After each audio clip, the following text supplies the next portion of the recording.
tomorrow, as of tomorrow, we haven't had a bid. So you're a Newcastle player. Pull your socks up. You come back and then face the music. If you don't take of it, then if nobody bids for you, we can't really sell you. So, you know. Simple as. Yeah, simple as that.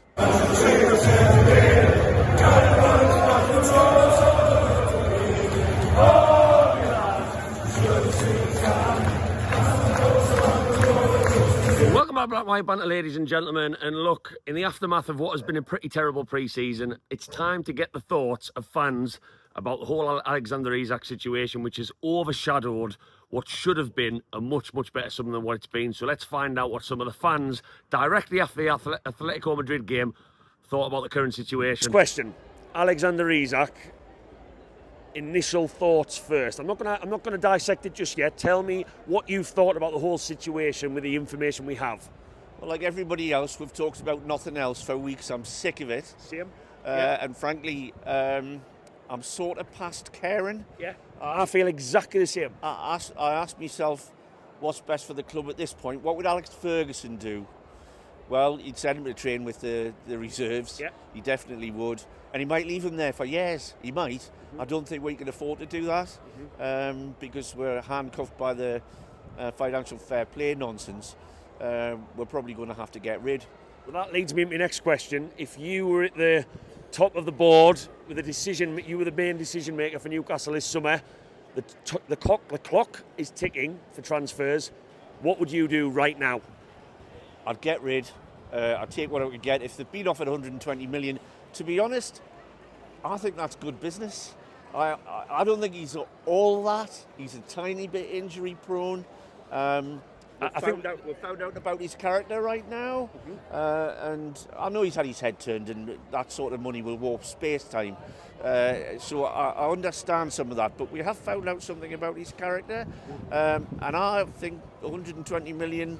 I'd rather see that come in, and I'd rather, we need to move fast. And if I'm moving fast, I'm bringing Ivan Toney back from Saudi Arabia. Big shout. And Chris Woods from Nottingham Forest. Ooh, right. We're only two strikers short of a really good side. So Johan Wissa, you don't want him in?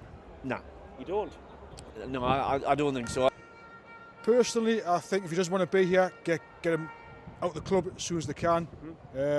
Get whatever money they can for him, but they need somebody in to replace him, probably before he gets sold. If they don't sell him, they might have to just give him that. Has he tarnished, I'll come to you, has he tarnished everything he's done for the club, idolised by so many? Is that all in the bin now for you, or do you still hold him in quite high regard? I still think he's a legend because he won our first trophy in 70 years, but I think what he's done now is just absolutely ridiculous because we've given him all this good treatment and he's just ruined it really. So I think that's. And is it the way he's gone about it, or is it just for you the fact he doesn't want to continue playing for Newcastle United? Because I know we're a very proud bunch. That's what makes us such great fans. Is it a bit of both, or is it just the way he's done things with his agent and whatnot behind the scenes? I think it's just the way he's went on because he's spat his dummy out. He's not coming to train. He's went to train with his old team and everything like that. It's just get him out. Just 120 million, get him gone. That's my verdict. Right. And is that?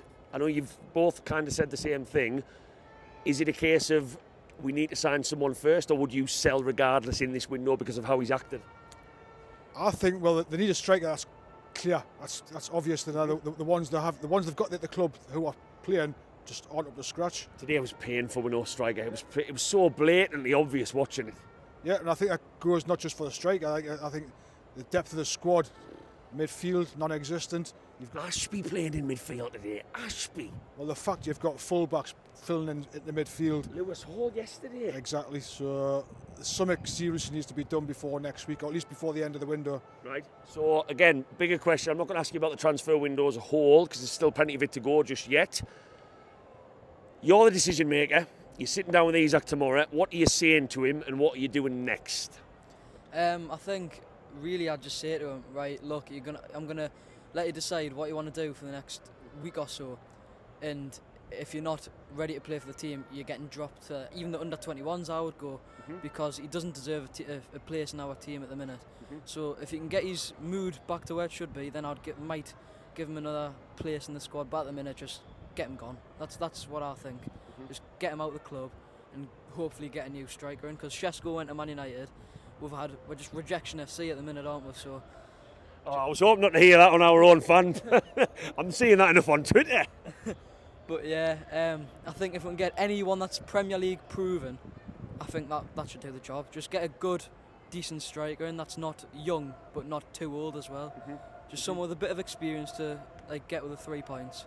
And yourself? I think we can't be too fussy. We've really just got to get numbers on board. I think. No, tell me what you would say to him. You're in the boardroom with him tomorrow.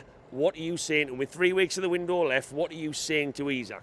Tomorrow, as of tomorrow, we haven't had a bid. So you're a Newcastle player. Pull your socks up. You come back and then face the music. If they don't take the bid, then if nobody bids for you, we can't really sell you. So, Simple as. yeah, simple as that. Great to hear some of them fan thoughts, and look, it's the topic that none of us wanted to be having. It's the topic I certainly don't want to be speaking about with a week until the season starts, after what has been a pretty disappointing pre-season. But that being said, there's much more to pre-season than results. I think everybody knows that. Previous history has proved that with many teams, including us. And look, I'm going to digest the Alexander Isak situation in the coming days. So please, if you're new around here, drop Black White Banter a little, subscribe, give us a thumbs up. That goes a really long way.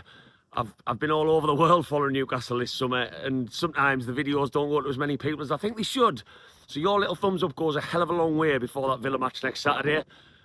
Do I think Alexander Isak has gone about things the wrong way? 100%. And I stayed really on the fence with the situation because I didn't know what was happening behind closed doors.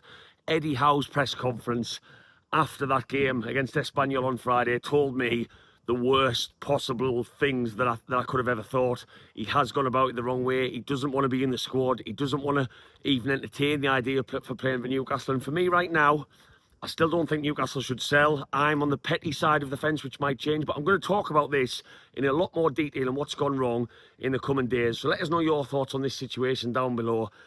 I've barely been to bed after going to that Atletico Madrid game after coming back from pre-season. I haven't spent a couple of days in Dubai, so I need to get my head down.